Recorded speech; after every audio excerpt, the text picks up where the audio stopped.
करते हैं ना, वो जौ का पिंड होता है, जो जौ के आटे होते हैं ना उसका पिंड होता है, तो उसमें सारे पितरों को पिंडदान देते हैं, तो उसमें वो आवाहन करते हैं। तो पिंड किस चीज़ का था? पिंड था बालू का। पिंड तो लगा नहीं, गौ माता ने सोचा कि पिंड तो बालू का है, ये तो पिंड लगेगा नहीं। तभी गौ माता ने भी झूठ बोल दिया, उसने भी बोल दिया कि मैंने ये शराब देते नहीं देखी हूँ। तभी माता सीता ने उसको भी शराब दी, बोले जा मैं तुझे भी शराब देती हूँ कि कलयुग में जिस मुख से तू झूठ बोली है, ये मुख तेरा अशुद्ध हो जाए और पीछे वाला अंग तेरा शुद्ध रहे। इसीलिए गाय को देखिएगा, आधा अंग जो है ना वो अशुद्ध है और आधा अंग जो है वो शुद्ध है। शुद्ध वाला अंग कौन सा है? पीछे वाला, जो उसका दूध, उसका मूत्र, उसका गोबर, उसका पूछ से पूजा होता है, और आगे वाला अंग शुद्ध है। उन्होंने बोला कि जिस मुख से तू झूठ बोले, ये मुख तेरा हमेशा गंदे जगह पे ही जाएगा। तू पूजनीय होगी लेकिन तुम गंदे जगह पे ही जाओगी। तो देखो गाय को कितना भी आप चारा वगैरह दो, उसको रस्सी खोलोगे तो वो कहाँ जाएंगे? तो गंदे जगह पे ही जाएंगे। तीसरा नंबर है तुलसी का पत्ता का। तुलसी का पत्ता भी पिंड के ऊपर चढ़ता है, उसने भी झूठ बोल दिया। तभी उनको भी श्राप दिया, बोले जा मैं तुझे भी श्राप देती हूँ कि कलयुग में तू पूजनीय होगी लेकिन तू गंदे जगह पे जन्म लेगी। तो घर में अगर तुलसी का पेड़ हमारे माता जी बहन जी लगाते हैं तो वो जल्दी सूख जाता है, लेकिन आप गंदे जगह पे जाकर देखोगे ना, वहाँ पूरा तुलसी हरी भरी रहेगी। चौथा नंबर है ब्राह्मण का।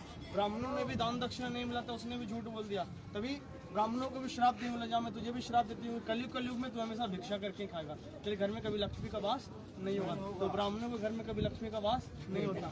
5वां नंबर है वहाँ विष्णुपद मंदिर है, जहाँ अभी जाएंगे, उसके जस्ट बगल में अक्षयवट वेदी है। तो इसने सत्य बोला। तभी भगवान रामचंद्र जी, लक्ष्मण जी, सीता माँ जब समस्त पिंडदान किए तभी उनको वरदान दिए कि जा मैं तुझे वरदान देता हूँ कि तू हमेशा अक्षय रहेगा, तेरा कभी भी नाश नहीं होगा। जो भी प्राणी अपने पितरों का पिंडदान इस वृक्ष के नीचे बैठ के करेंगे, उनका पितर सीधा मोक्ष की प्राप्ति करेंगे। आने वाले समय में कलयुग में 4 चीज की कमी होगी, धन, पुत्र, भक्ति और मुक्ति। ये 4 में से किसी एक को तुम प्रदान करेगी और उसके निवृत्त एक फल को त्यागना होगा। जब लोग यहाँ पिंडदान करने आते हैं तो 4 चीज छोड़ते हैं और एक चीज फल को त्यागते हैं। जिसके पास धन नहीं होता धन मांगते हैं, जिसके पास पुत्र नहीं होता पुत्र मांगते हैं, किसी के पास भक्ति नहीं होता भक्ति मांगते हैं, किसी के पास मुक्ति नहीं। जैसे प्राणी गुजर जाते हैं, गुजरने के बाद उनकी आत्मा को मोक्ष नहीं मिलती, तो फिर वो भगवान से मोक्ष की प्राप्ति के लिए याचना करते हैं। उसी समय जब पिंडदान किया था तभी माता सीता ने जब पिंडदान किया था तभी दशरथ जी का हाथ जमीन के अंदर से निकला, वो अभी भी प्रत्यक्ष रूप में यहाँ विराजमान है। जब हम जाएंगे विष्णुपद वेदी में दर्शन करने के लिए तो वहाँ भगवान श्री हरि नारायण का दायां पैर विराजमान है। वो क्यों है? जब गयासुर नामक राक्षस जो इतना ताकतवर था कि अपने तप से उसने इतना वरदान पा लिया था कि कोई भी अगर उसके शरीर को देखता था या कोई छूता था तो वो मोक्ष प्राप्त कर लेता था, गयासुर नामक। तभी भगवान श्री हरि नारायण ने उससे अपने चरणों के नीचे दबा के रखा है।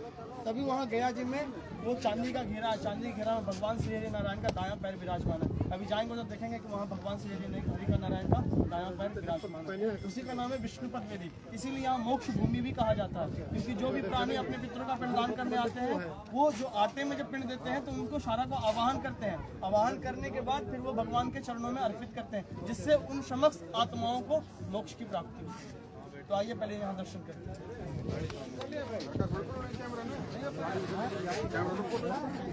आइए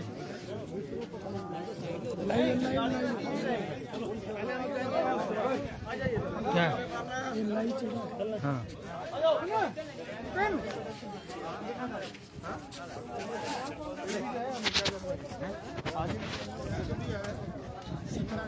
हाँ हाँ ले ले मोबाइल ले।